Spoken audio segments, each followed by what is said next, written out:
Ashama akkam jirtu ana obboleessa keessan Firaa'olidha. Nagaaf jaalala waaqayyo bakka jirtu hundumatti isiniif haa ta'u isiniif haa baay'atu jechuudha. Kun streamidha. Guyyaa irraa kana fuuldura keessanii kan hin dhufee fi Adobe Photoshop akkamitti fayyadamuu dandeenya? Adobe Photoshop immoo maalidha? Kan jedhu yaada jirti tokko isiniif qooduu barbaadeen. Warri chaanalii kana haaraa taatan chaanalii kana subscribe gochuudhaan na jajjabeessaa hojii ani hojjechuudhaaf deeggaruu akka qabdan dhaamsa koosiin dabarsuun barbaada. Yeroo isin subscribe na gootan hojii ani hojjechuudhaaf encourage na gootu jechuudha. Jajjabeessitu jechuudha. Achumaanis waliidhaaf waan gaarii share walii gochuudhaaf nu gargaara jechuudha. Warri subscribe gootanii jirtan immoo chaanalii kana namoota biraa ga'uudhaaf share akka gootan asumaanis jaalala isin gaafachuun barbaada. Turtii gaarii isiniif haa ta'u jedha.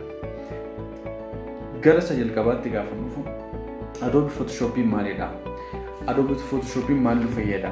Adobe Photoshop application software dha. Idammoo musaajii application dha. Application jechuun waan nuyi barbaannu tokko hojjechuudhaaf kompiitaraan jechuudha. Kompiitaraan waan barbaannu tokko hojjechuudhaaf hojii barbaanne sana fiixaan baasuudhaaf kan itti fayyadamnu jechuudha. Kan itti fayyadamnu. Fakkeenyaaf ani ammasii ka'ee magaalaa biraa deemuun barbaade konkolaataan na barbaachisa jechuudha. Konkolaataan na barbaachisa. Konkolaataan maali? Transportation jedhamu geejjiba kooti jechuudha. Akkuma kanatti softweeriin Adobe Photoshop immoo footoo jedhamu suurawwan babbareedaa ta'an, dizaayinoota babbareedaa ta'an, bilboordota gurguddaa ta'an maxxansuu printii gochuudhaafis maxxansuudhaafis hojjechuudhaafis kan nu fayyadudha jechuudha. Kan nu fayyadu jechuudha. Akkamittiin hojjennaa isaa kana kan jedhu immoo xiqqoo ishee isinitti agarsiisuun barbaada jechuudha. Ka jalqabaa kaasee maaliif Adobe Photoshop fakkeenyaaf kun A4 jedhama immoo A4 jedhama jechuudha. Seera printingii sin A4 jedhama. Adobe gaafa hojjennu jechuudha. A4 irratti hojjennee A3 irratti printii gochuu dandeenya jechuudha. Seera qabu seera ittiin printii godhama. Kun maalidha? Resolution kan jedhamu qabaachuudha. Resolution malee hojjechuu hin danda'amu. Dimensioniin asii kee as ga'uu fi asii kee hojjaansaa fi dalgeensaa seera qabaachuudha. Seera ittiin printii goonee printiidhaaf qopheessuu nu qabna jechuudha. Sun resolution jedhama. Fakkeenyaaf footoon mana suuraatti kaanu immoo akka maalidha 10-15 jedhama. 10-15 kan inni hojjetamu jechuudha. 10-15 gad jechuudha. 15 dalgeessaa 15 hojjaansaa tin footoo kan nu kaasan jechuudha. 10-15 fuunee iddoo biraa geessine iddoo biraa irratti printii gochuu barbaanne nu fudhachuu danda'a resolution isaa jechuudha. Kanaaf bilboordii guddaa fakkeenyaaf beeksisa guddaa kan magaalaa tokko irraa magaalaa biraatti baga nagaan dhuftan baga nagaan deemtan kan jedhu sana hojjechuudhaaf hundi isaayyuu maal barbaachisa jechuudha? Seera ittiin hojjennu qabna jechuudha. Adoobeen isa kanaatiif baay'ee haala ajaa'ibaa ta'eedhaan fi namoota duukaas namoonni haala salphaatiin akka isaan hojjetan gochuudhaaf baay'ee dizaayinii bareedaan interfeesii bareedaa qabaachuudha. Kanaaf yoo nu duukaa turtan Adobeedhaan akkamitti akka hojjennu xiqqoo ishee isinitti agarsiisa jechuudha. Isaa booddee aan xiqqoo isinitti agarsiisa. Kanaaf immoo abbaatu guddataa. Photoshop 2019 qabaan kompiitara koorraati jechuudha. Adobe Photoshop 2019 erga banattanii faayilii fakkeenyaaf anamma fuuldura kanatti ilaaltan kana suuraa kana jechuudha. Suuraa kana hojjechuudhaaf kanatti hojjechuudhaaf waan fayyadames itti agarsiisa akka salphaa ta'een jechuudha. Salphaatiin akkamitti akka hojjechuu danda'amu kana itti agarsiisa jechuudha. Jalqaba maal goonaa asii faayil isa jedhu irratti ammoo karaa shortkatii keyboard keenyarraan Ctrl+N kan jedhu itti cuqaasna jechuudha. As kana irratti gamma footoon kan murteessu jechuudha. as kanarratti dubbiin baay'ee kan barbaachisaa ta'e jechuudha. Wantoonni asirratti argaman kun jechuudha. Manni kun wiirsiin meeqa qabaa, heetii meeqa qabaa, dalgeen isaa meeqaa, hojjaan isaa meeqaa, rizooluushinii isaa meeqaa kan jedhu jechuudha. Rizooluushin jedhu kan jedhu rizooluushin jechuun footoo kana keessatti kan argaman tokko tokkoon isaanii jechuudha. Tokko tokkoon tuqaawwan argaman meeqa akka ta'an jechuudha kan agarsiisudha. Amma maal goona wiirsi isaa dammoo maalli kun dalgee isaaf hojjaa isaa murteessuudhaaf document type kan jedhu irratti click goone jechuudha. International newspaper kan jedhu jiras kana jechuudha. Argitanii kanarratti click godhanna. Isaa booddee saayizota garaa garaa nu fida jechuudha. A4 jechuun diirama isinitti agarsiise waraqaa A4 size printii waraqaa kamiyyuu printii kan itti godhannu jechuudha. Dokumentoota garaa garaa kan printii itti godhannu jechuudha. A3 immoo isarra kan isa lama jechuudha. A4 lama jechuudha. A5 immoo gimmaasha A4 jechuudha. Gimmaasha A6 immoo tokko arfaffaasaa jechuudha. Tokko arfaffaasaa jechuudha. Kuni kanaaf A3 filannaa. A3 kana pikselii godhannaa ወይ ደግሞ ሴንቲሜትሪ godhachuu dandeessu ወይ ደግሞ inchii godhachuu dandeessu kan barbaadan gochuu dandeessu sin ani kanatti toluuf seentimeetiriitiin godhachuudha. 3042 jechuudha kun. 30 dalga gadi 42 rizooluushinii 300 qaba jechuudha kun. Color moodiin isaa YCMK yoo ta'e ወይ ደግሞ CMYK fi RGB dha. Kun ma red green blue ማለት ነው. ishee kana immoo bica magenta fi keelloo warra akkas ta'an gochuudhaaf kun mana printeedhaaf fayyadamuu dandeessu. Booda iyyuu asitti image keessa galtanii jijjiiruu dandeessu. Garuu RGB irratti hojjenna jechuudha. Amma RGB har'aaf ani sitti agarsiisaa jiru RGB ደግሞ basically ቀለሞን ሳዲ ከነረቱ ጀነቹዳ RGB ከነ ተደረረት ፊልምኒ ቢቲ ሰደት ኦኬ ጀነቹዳ አርጊተኒ ሳይዚ A4 ናፊዴቹዳ ሳይዚን ኩነቹን ሳይዚን ኩን አሲ ሃንጋስ ከናት ሶዶመቹዳ ሴንቲሜትር ሶዶመ ካሲ ሃንጋስ ከናት ደሞ ሜትራ ሴንቲሜትር 42 jechuudha. Kun meeshaa 42 jechuudha. Jalqaba waan akkasii hojjechuudhaaf wantoonni barbaachisu jiru jechuudha. Suuraawwan fudhachuu qabna. Kana booda immoo maalni kun foontiiwwan ittiin fayyadamnu kanas argachuu qabna jechuudha.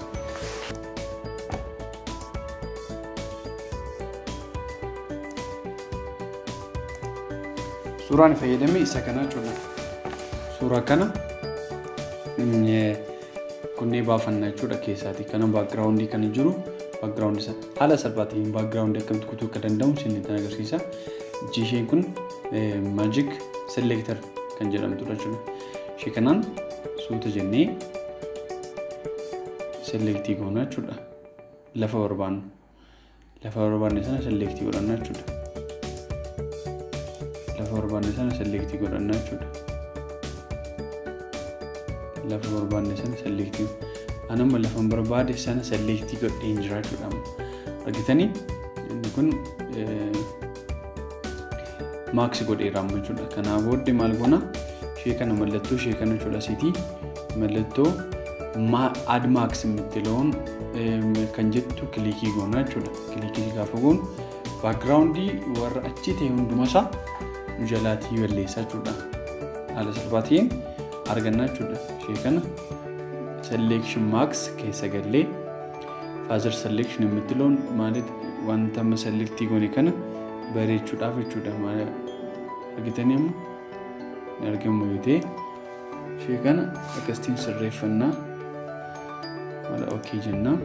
Asii lama dhufa tokko balleessinee tokko illee apply max layer max jenna. Amma apply layer max gaafa jennu haala salphaatiin ishee kana arganna jechuudha. Suura kana argachuu dandeenya jechuudha. Suura kana argannee booddee gara leerii keenyaatti dhufna. Demmoo iddootti hojjechuu barbaanne sanatti dhufnaa jechuudha. Iddootti hojjechuu barbaanne sanatti dhufnaa jechuudha.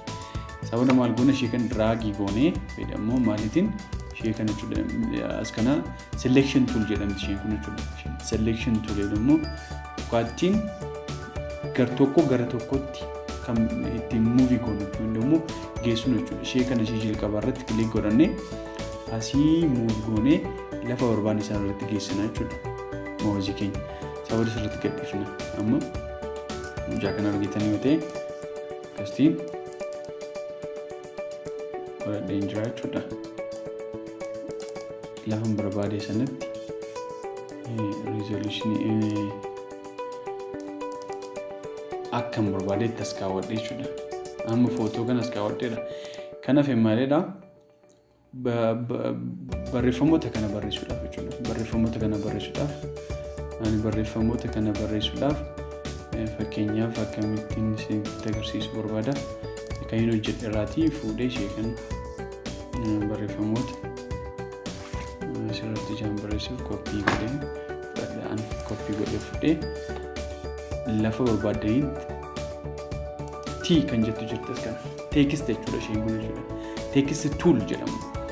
Warra asirraan argaman kun interfeesii warra asirraan argaman kun kan ittiin fayyadamu teekist toolii kana kilikii goona. Sababdee koppii peestii jaateef Ctrl+V godhee jechuudha. Asii booda immoo ishee kana as kanatti yoo akka keessan kaaraakter kan jettu karaakterii kana asirratti yoo argachuu baatan maal gootu beektaa wiindoo keessa galtanii kaaraakter maal jettu kana banattu jechuudha. Kaaraakter kan jettu kana cuqaastu jechuudha. Akkanatti ni hibateen beeku indagana asirratti kilikii godhannaa. Asii booda kilikii booddee as kanatti dhaabannaa. Isa kanaan saayizii isaa dabalannaa jechuudha. Saayizii isaa dabalannaa. Saayizii isaa kun footooti alabaanaan maal goona deebisnee as keessa kan galu goona jechuudha. As keessa deebisnee kan galu goona jechuudha. Argitanii amma sirriitti argama jechuudha. Sirriitti argama. ነገር ግን በፊት በእናንተ ላይ በወረደ ጊዜ ኃይልን ትቀበላላችሁ። ወጀ ገሞታ በቁና ተቆለቆሰ ደረሰ ተጀሩላችሁ ዳ ቺቦ ደማልጎና በሬፎርም ከነ በረስነ በሬፎርም ከነት ካራክተሪ ከነ በሬቹ ዳወርባን ወአክ ፉድት ጎነ እስከነት ቲ ፉርዳን ኩን ጅርቲ ሂኩን ቦልድ ጎቹ ዳፈቹ ፋክስ ቦልድ ይላማ ሼከነሞ ኦል ካፕስ ማለት ዮ jechuudha xixiqqootiin barreessine qubee gurguddaa gochuudhaaf jechuudha. Qubee gurguddaa gochuudhaaf. Akkasitiin erga barreessinee booddee maaltu jira? Isheen kun maalidha isheen? Sheeppiidha kan hin fayyadame jechuudha. Sheeppii kana asitti sheeppiin ishee kana kilikii gootanii kalarii keessan jijjiirrattu. Kalarii keessan kalarii barbaadan yeroo hundumaa kalarii ittiin jaalladhu isa kana asirratti akkas gootu jechuudha. Amma maal ta'e sheeppiin sinii foomii jira jechuudha. Booddee maqaa isaatti furtuu jechuudha. Maqaa mucaatti gashituu jechuudha. Maqaa mucaa asii jira. Yaaqoob isheetii anis diraagii godha as kana buufatta jechuudha ishee kana. As kana buufatta jechuudha maqaa. Amma isa mata duree jiru fixee jechuudha. Inni itti aanu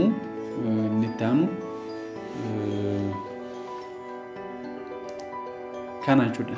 Dubai isa jedhu kana jechuudha. Dubai isa jedhu kana liyyuu yaamlikoo gizee aሁን Dubai isa jedhu kana maal itti fayyadameerani Dubai irratti effektiiwwan itti fayyadameeru qabaachuudha. Strookii fayyadameen jira, inner shadow fayyadameen jira, drop shadow fayyadameen jira. So warreen kana sadan duwwaadha kan asirratti argamu. Garuu gaafa laallamu namatti toluu danda'amni baay'ee salphaa ta'e mootummaan strookii kana effektii kana ofii godhee salphaamatti maal ta'e barreeffama normaalii ta'a jechuudha. Barreeffama normaalii ta'a kanaaf Dubai jettu kanatti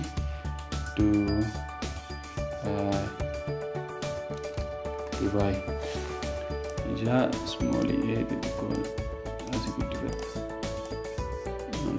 kasti daawwadee garuu maayidha foontiiwwan garaagaraa qabaachuu qabdu.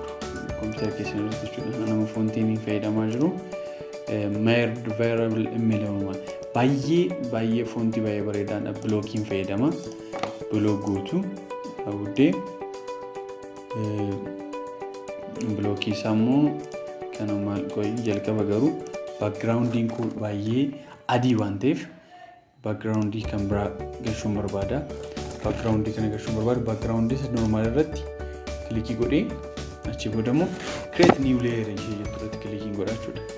Asirratti fidee booddee immoo ishee kana kalarii kana erga filadhee booddee fiil godhachuudha.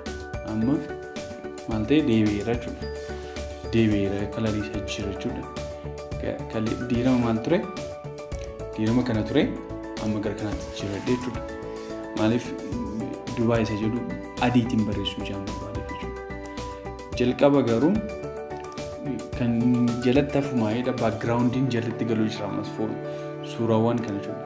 Suuraawwan kana asii argitan kana jechuudha. Kuni suuraawwan kun argitan kun jechuudha.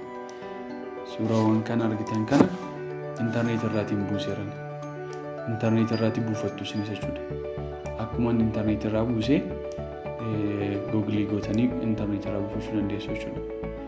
Akkas godhee click gootu ishee kana gad fidanii boodammoo as kanarra keewwattu jechuudha. As kanarra keewwattu mucaa kana immoo amma as kun argamu sirriitti wal simati miti. Suuraawwan jala jiruu fi iddoon itti kun wal fakkaataan jira taaneef maal goona brush razor chichi kumaan isheen kun razoriidha yookiin balleessituu jechuudha. Balleessituu keenyaan guddifannaa saayizii ishee guddisuudhaaf asii saayizii akkasitti daballaa.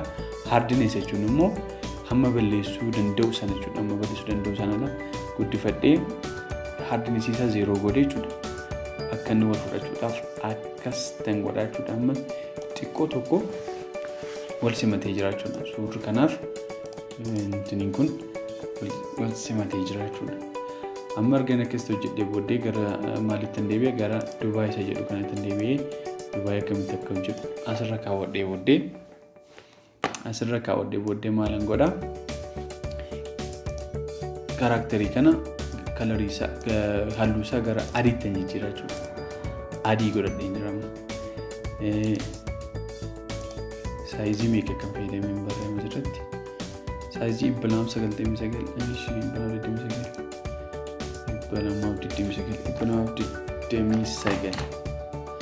godhadhaa jechuudha. Erga akkasitti godhee booddee ishee kana center godhadhaa jechuudha. Center godhadhaa. Select center kan godhee effektota diirama fayyadame itti fayyadamuu qaba jechuudha. Amma effektoonni diirama itti fayyadame maalidha? Strookii 12 itti fayyadame jechuudha. Strookii 12 itti fayyadame kanaaf asufee ishee kana FX jettu irratti stroke kan jettu jirti. Stroke irratti maalan godha 12 barreessaa jechuudha. Kalarii isaa immoo kanan godha jechuudha. Argitanii asirra kan jiru fudhadhee jechuudha. Ergan godhee booddee immoo inner shadow qabamni inner shadow irratti dabalaa jechuudha. Inner shadow irratti dabalee ichiin normal inner shadow erga godhee booddee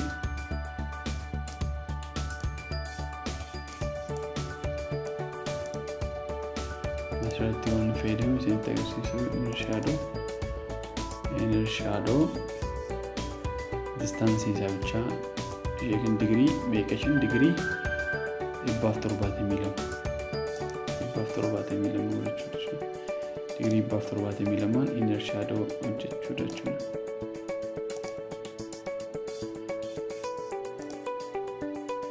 Strokeen koo 12 inner shadow 172 taa'uudhee kalarii isa kana itti fayyadama. Isa kanaan asin deebisaa jechuudha. Ishee kana opacity isheetti immoo muuluu gootu jechuudha.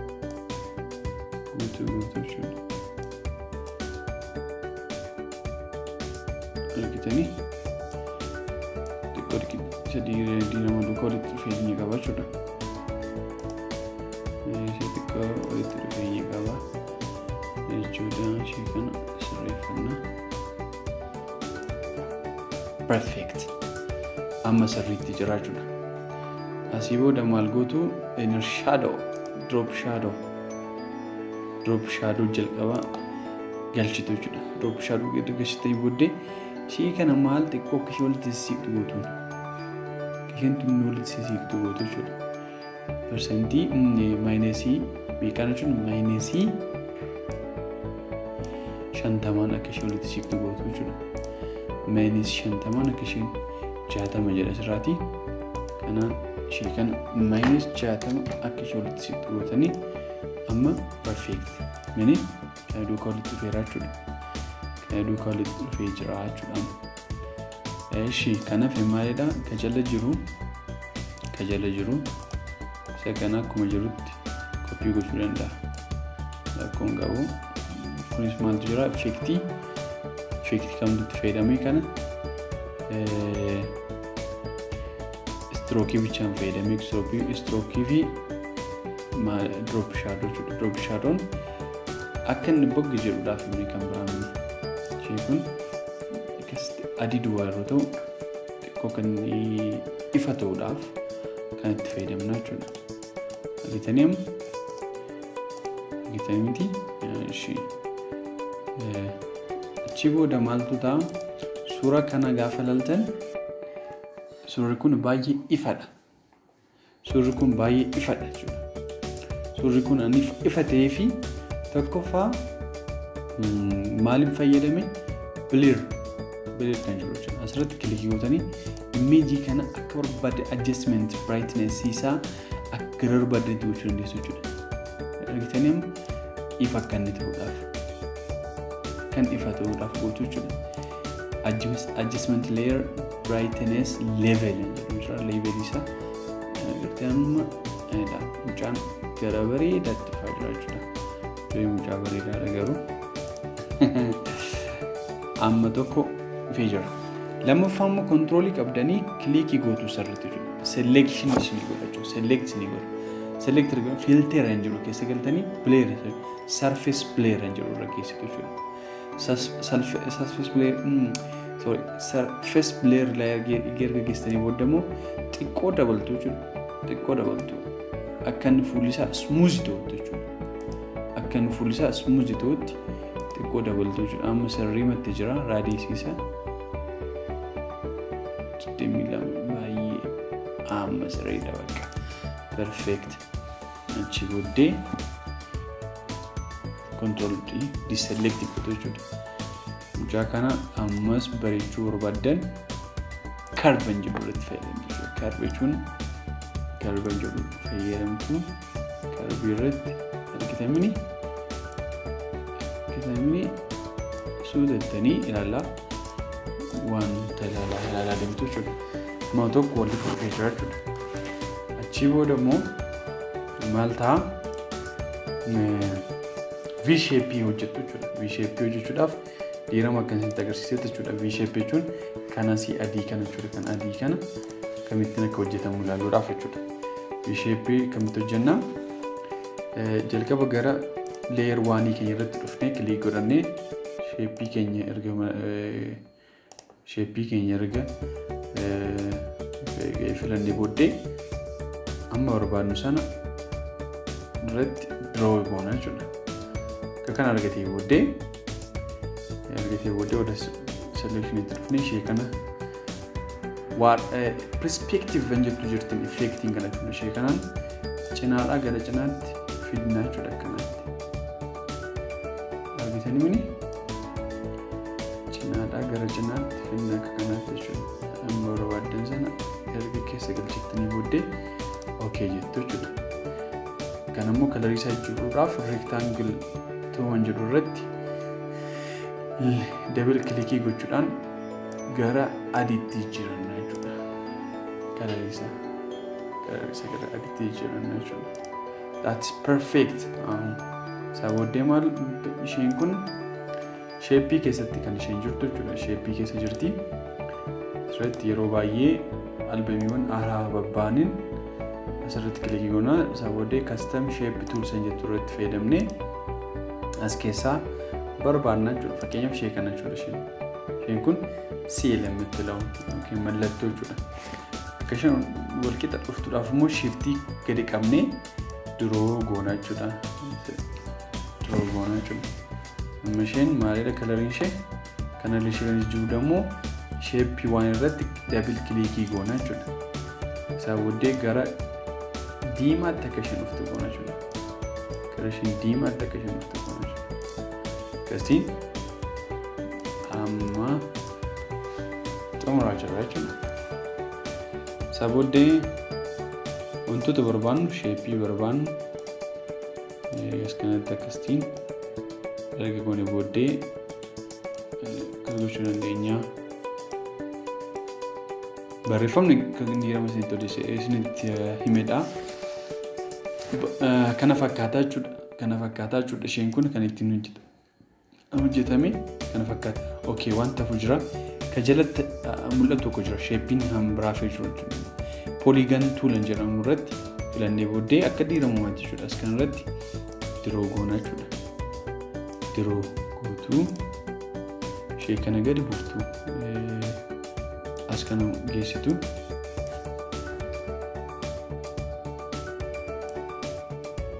as kana geessanii booddee argitanii isa booddee maal goona ishee kana kalarii kootii mucaa kana jijjiirran jechuudha. Argitanii booddee immoo maal goona kalarii isaa irratti ishee kana balleessinaa jechuudha.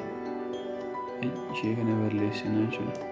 Akkasiin amma sirriitti dhufee jira jechuudha. Amma sirriitti wal fakkaatii dhufee jira jechuudha. Argitanii kana fakkaataa jechuudha. Isheen irraa waan hordoftanii ulfaadhaa sheerii godhaa. Okay, dhumarratti maalidha? Erga kana hojjennee booddee maal goona? Erga akkas hojjennee kanatti hojjennee booddee maal goona? File jennee save as jennee maalitiin kaa'uu qabna? Photoshop yoo ta'e Photoshop kana PS jedhee kaa'u. PS file jechuun fakkeenyaaf yoo har'a hojjettanii xumuruu dadhabdanii PS isaas kaawwattanii boru itti fufuudhaan kan ittiin hojjettan jechuudha. Gara footootti ደግሞ ፋይናል ጎተanii baasuudhaaf barbaadan GPG file jira, TIFF file jira, leedaa kan biraa kan midhaan kan biraa PNG file jira jechuudha. Baay'ee kan filatamu fayyadamu dhiirama kalarii R&GB ija fayyadamneef GPG ደግሞ joint picture group የሚለውን እንመርጣለን ማለት ነው። ፎቶውን ሲቪዳ መቃጅ ጅረተኒ እኛም ያቆብ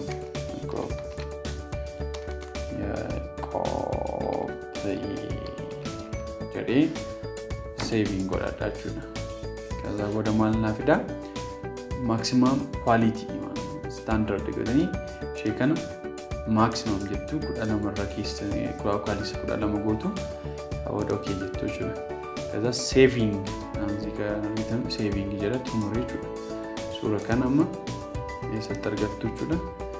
ዶት ሴቪ ወደ ተንከ የሰጠርገቱ እንደሱ ይችላል። ዶት ሴቪ ወደ ተንከ የሰጠርገቱ እንደሱ ሱራ ከናማ ናፍከና ሚጅራ ይችላል።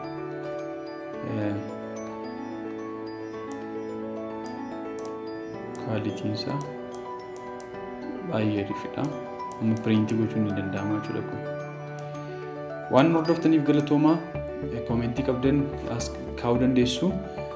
Yeroo biraa immoo barnoota biraatiin immoo walitti deebinutti nagaan turaa ulfaadhaa fayyaa ta'aa. Ciao.